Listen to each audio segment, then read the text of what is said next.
Kaya mo pa? Hindi ka pwedeng sumuko.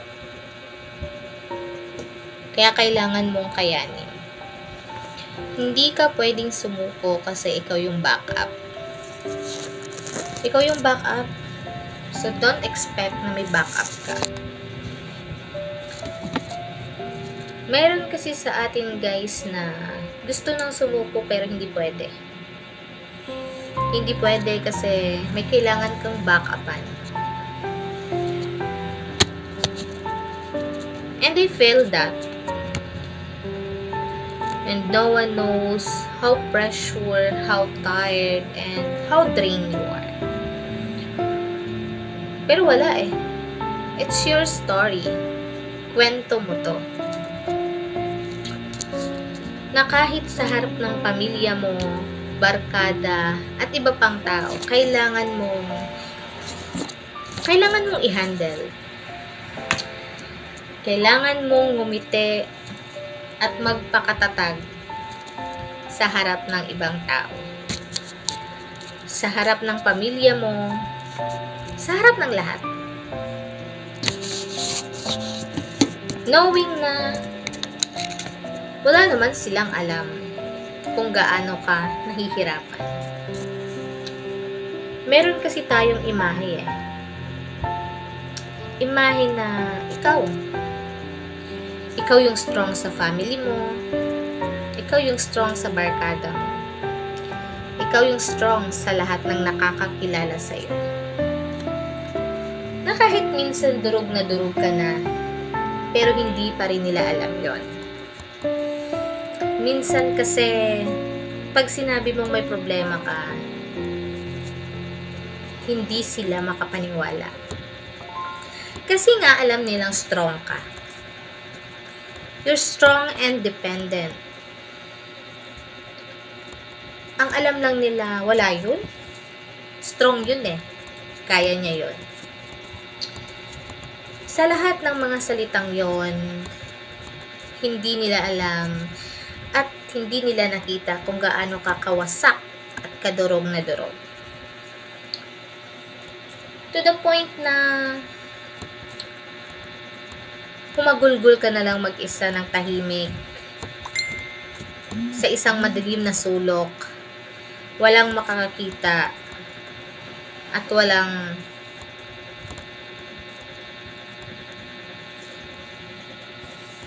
problema kasi durog na durog ka na.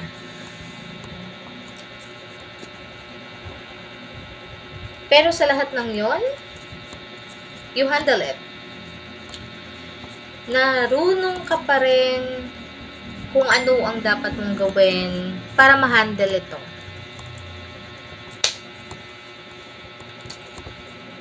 Kinaya mong i-handle kahit na sobrang hirap, lalong-lalo na pag may kaharap kang ibang tao. To the point kung bakit alam nila at akala nila hindi ka namumroblema o nasasaktan. Kasi bukod sa marunong kang humandle, nakukuha mo pang makinig at mag-advise sa ibang mga namumroblema. To the point na mas mabigat yung problema mo kaysa sa kanila.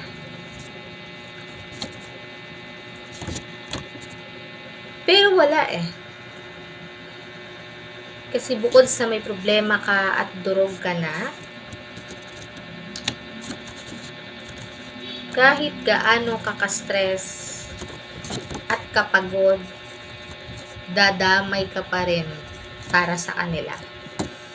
Nakukuha mo pa rin mag-advise kahit sarili mo hindi mo na alam paano i-advise.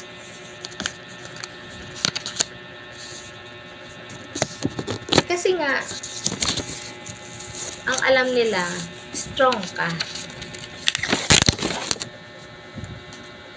Kaya iniisip nila, wala kang problema. Ang hirap maging mahina sa harapan ng mga taong akala nila strong ka. Matatag ka. Na akala nila palagi kang walang problema at lagi lang masaya.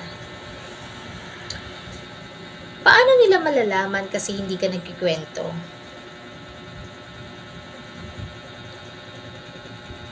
Teka. Hindi mo naman kasi dapat lahat ikwento. Kasi lahat naman tayo may nararamdaman sa bawat isa. May problema ba siya o wala? Kasi pag mahalaga ka, mararamdaman nila yon kahit wala ka sa tabi nila. Pero despite sa lahat ng mga naranasan at naramdaman mong problema, hindi ka pa rin nagkulang na magbigay ng advice at sabihin sa kanila na magpakatatag ka.